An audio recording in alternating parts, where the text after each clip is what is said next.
সামনেই রমজান মাস, অথচ নিয়ন্ত্রণে নেই নিত্যপণ্যের বাজার। পাইকারি বাজারে মূল্য কম থাকলেও তার প্রভাব নেই খুচরা বাজারে। সবজির দাম কম হলেও প্রায় সব ধরনের পণ্যের দাম ক্রেতাদের নাগালের বাইরে। বেড়েছে মাছ মাংসের দামও। রমজানের বাজার পরিস্থিতি জানাতে চট্টগ্রাম ও বরিশাল থেকে যুক্ত হচ্ছেন সহকর্মীরা। প্রথমেই চলে যাচ্ছে চট্টগ্রামে, সেখানে আছেন নয়ন বড়ুয়া। জয়, সামনেই তো রমজান মাস, বর্তমানে বাজার পরিস্থিতি কেমন দেখছেন, বিস্তারিত জানাবেন।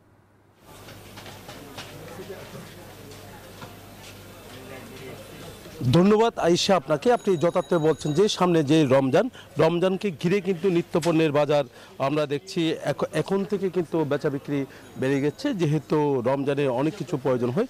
এখানে নারিকেলের দামও কিন্তু অনেকটা বেশি। দেশীয় যে নারিকেল, সে নারিকেল 150 টাকা থেকে 130 টাকার নিচে পাওয়া যাচ্ছে না এক পিস। তো একই সাথে যে ভারত থেকে আমদানিকৃত, মিয়ানমার থেকে আমদানিকৃত নারিকেলও বাজারে এসেছে।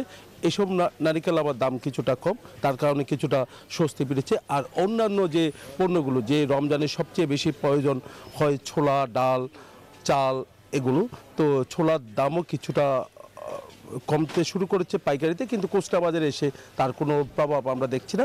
তবে অভিযান শুরু করেছে। অভিযানের পর থেকে যে দেখতে পাচ্ছেন যে ভোক্তা অধিকার কয়েকদিন আগেও রিয়াজউদ্দিন বাজারে অভিযান করেছেন।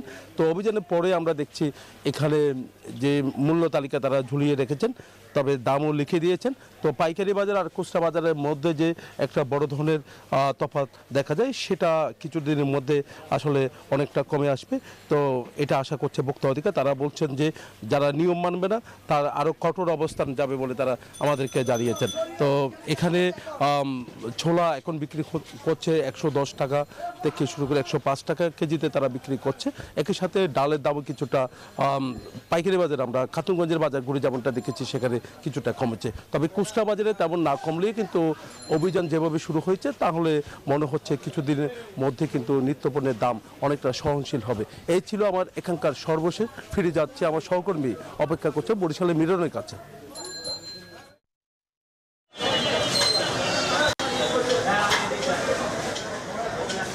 জয়, আপনাকে ধন্যবাদ। আপনি যেমনটা বলছিলেন, চট্টগ্রামের নিত্যপণ্যের বাজারে আমি আছি। বরিশালে সবচেয়ে বড় পাইকারি বাজার। বাজারে যে অবস্থা আমরা দেখছি, আসলে সামনেই রমজানকে শুরু করে অনেক পণ্যের দাম কিন্তু বেড়েছে, আবার কিছু পণ্যের দাম কমেছে। তবে সবচেয়ে বড় কথা, রমজানের যেসব পণ্য বেশি দরকার, তার মধ্যে ছোলা, খেজুর এবং ফল, এগুলো বেশি যেহেতু দরকার, এইগুলোর কিন্তু দাম কয়েক দফা বেড়েছে বলে আমরা জানতে পেরেছি। তবে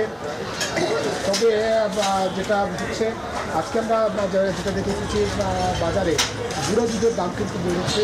500 গ্রাম যে প্যাকেট, সেই প্যাকেটে আমরা লক্ষ্য করছি যে 10 থেকে 20 টাকা পর্যন্ত বেড়েছে। আদা বিক্রি হচ্ছে 120 টাকা, রসুন 225 টাকায়, গুঁড়া দুধ যেটা বললাম, এবং চিড়া 65 টাকা বিক্রি হচ্ছে।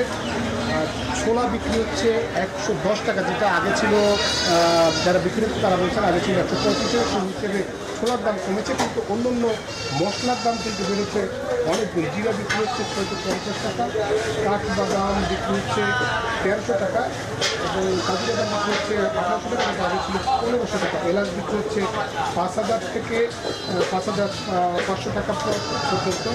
সুতরাং সব কিছু দাম যেহেতু উপরের দিকে আছে, এবং এই দাম কমানোর জন্য, বিশেষ করে বাজার স্থিতিশীল রাখার জন্য যারা নাগরিক তারা বলছেন যে বাজার ব্যবস্থা স্থিতিশীল রাখার জন্য পর্যাপ্ত নিয়ন্ত্রণ দরকার, এবং একই সাথে মনিটরিং ব্যবস্থা যদি জোরদার থাকে, তাহলে হয়তো যারা বাজারকে অস্থিতিশীল করেন তারা সেই বাজার অস্থিতিশীল করার সুযোগ পাবে না। এবং রমজানকে অবশ্যই মানুষের রোজাদারদের স্বস্তিতে রাখার জন্য তারা দাবি করেছে। আমার কাছে বরিশাল থেকে অন্য বাজার থেকে সবচেয়ে তথ্য সৃষ্টি স্টুডিওতে। মিলন এবং জয়, আপনাদের দুজনকে ধন্যবাদ।